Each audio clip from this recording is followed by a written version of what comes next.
Hello students, welcome to part 2 of chapter 2.4 an epitome of courage.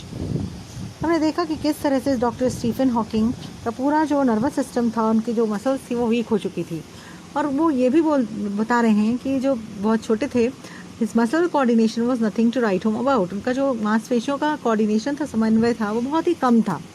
He recollects that is handwriting would send his teacher into a fit of frenzy. और उनको ये भी याद आता है कि उनकी जो हैंडराइटिंग थी उसको देखकर उनकी टीचर को बहुत गुस्सा आता था. फिट ऑफ फ्रेंजी का मतलब होता है ग्रेट अनॉयंस, बहुत गुस्सा आता था. Nor was he incline towards sports, ना तो उनको स्पोर्ट्स में, खेल कूद में कोई रुचि थी. Nevertheless this disease came as a bolt from the blue. यानी वो कहने का उनका ये मतलब है कि पहले से ही उनकी हैंडराइटिंग ठीक नहीं थी, मसल्स कोऑर्डिनेशन कम था, स्पोर्ट्स में इंटरेस्ट नहीं था, और ये ऊपर से एक और ये बीमारी आ गई. As a bolt from the blue. Bolt from the blue का मतलब होता है अ सडन अनएक्सपेक्टेड शॉक. अचानक से कोई जो शॉक लगता है, अचानक से कुछ हो जाता है, दुर्भाग्यपूर्ण चीज़, उसको हम बोलते हैं अ बोल्ट फ्रॉम द ब्लू. तो ये बीमारी भी आ गई इसके बाद उनके ऊपर. How much time he had left on this planet was very uncertain. तब इस प्लानट पर, ग्रह पर, पृथ्वी ग्रह पर उनके कितने दिन बचे हुए थे ये कहना तो पॉसिबल नहीं था. The prognosis was bad. Prognosis का मतलब होता है forecast of a future health condition. की किसी भी व्यक्ति के अगर कोई बीमारी है तो वो फ्यूचर में उसकी हेल्थ कैसी होगी. तो the prognosis was bad. Prognosis ठीक नहीं थी. And the doctors said they could not do much. और डॉक्टर्स ने भी हाथ खड़े कर दिए. वो बोले हम तो ज़्यादा कुछ नहीं कर सकते इस बारे में. मसल्स की डिसीज़ है, नर्वस सिस्टम की डिसीज़ है, तो हम ज़्यादा कुछ नहीं कर सकते. अनडॉन्टेड, फिर भी ये सब जानने के बाद भी स्टीफन हॉकिंग बिल्कुल नहीं घबराए. अनडॉन्टेड. अनडॉन्टेड का मतलब होता है नॉट अफ्रेड ऑफ मिसफॉर्चून्स. जो भी उनके ऊपर ये दुर्भाग्यपूर्ण घटनाएं हो रही थी, उनकी बॉडी में जो बदलाव आ रहे थे, उससे बिल्कुल नहीं घबराए. Stephen decided to continue his research. उन्होंने डिसाइड किया कि वो अपना रिसर्च करते रहेंगे. And even got engage to a Jane wild.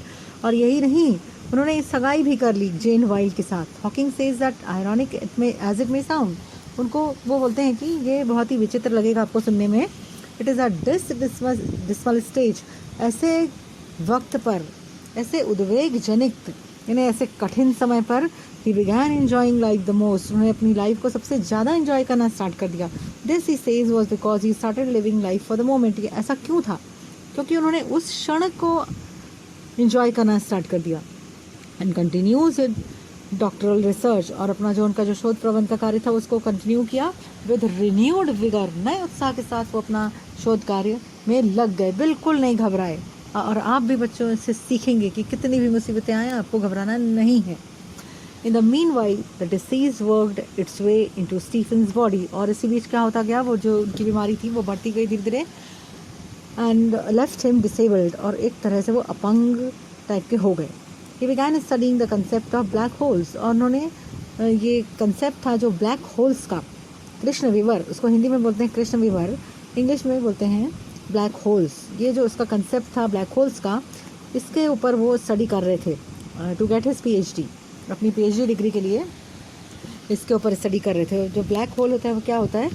Reason of space having a gravitational field. ऐसे स्पेस में, अंतरिक्ष में ऐसे काले काले रंग का एक होल होता है.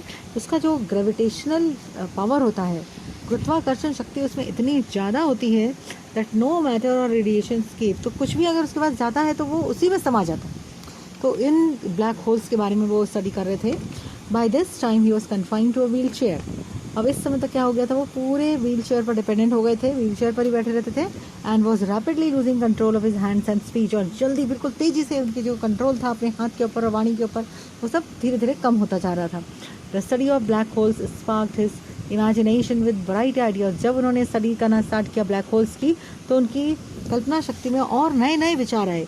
He made many epoch making statements. epoch making का मतलब होता है युग प्रवर्तक, जो कि पूरे युग को चेंज कर दें, या ऐसे जो जिनका बहुत कंट्रीब्यूशन होता है साइंस फील्ड में, बहुत ही महत्वपूर्ण, ऐसे ऐसे उन्होंने कथन दिए. That Shuk establish theories. जिसके कारण कि क्या हुआ, जो स्थापित, पहले से ही स्थापित जो थ्योरीज थे, सिद्धांत थे, उनको हिला डाला उन्होंने. Scientist believe that the universe began with a big bang. तो जो वैज्ञानिक हैं वो ऐसा विश्वास है उनका कि जो हमारा ब्रह्मांड है या यूनिवर्स है, वो एक बिग बैंग, बहुत ही बड़ा प्रचंड विस्फोट हुआ, और उसके कारण हमारा ब्रह्मांड का ओरिजिन हुआ. To explain this concept better, तो इसी अवधारणा को बहुत अच्छे से समझाने के लिए Stephen invented what is known as, उन्होंने आविष्कार किया ली अलजेब्रा का। दो confined to a wheelchair with no control over his body, तो इस तरह से वो व्हील चेयर पर ही बैठे रहते थे, उनका कोई कंट्रोल नहीं था ओवर हिज बॉडी, बॉडी के ऊपर कोई कंट्रोल नहीं था। सेव अ फिंगर, एक जो उनकी फिंगर थी वही चलती थी, and a computer to help him express his thoughts. तो वो जो अपनी फिंगर के हेल्प से वो कंप्यूटर चलाते थे, बाद में अपनी चिन के हेल्प से वो कंप्यूटर चलाने लगे। Doctor Hawking is an authority on profound subjects of science, तो वो एक बहुत ही उनका बहुत ही अधिकार था, साइंस के गंभीर विषयों के ऊपर उनका बहुत अधिकार था। Numerous honorary doctorates and awards have been bestowed on him, अनेक सम्मानीय डॉक्टरल अवार्ड्स, बहुत सारे अवार्ड्स उनको दिए गए हैं। बेस्टोर्ड ऑन हिम मतलब उनका सम्मान किया गया इन डिग्रीज से। He is a fellow of the royal society, इसके अलावा वो रॉयल सोसाइटी जो है लंदन की, उसके भी एक मेंबर हैं, फेलो हैं। Thank you, will continue this further in the next video.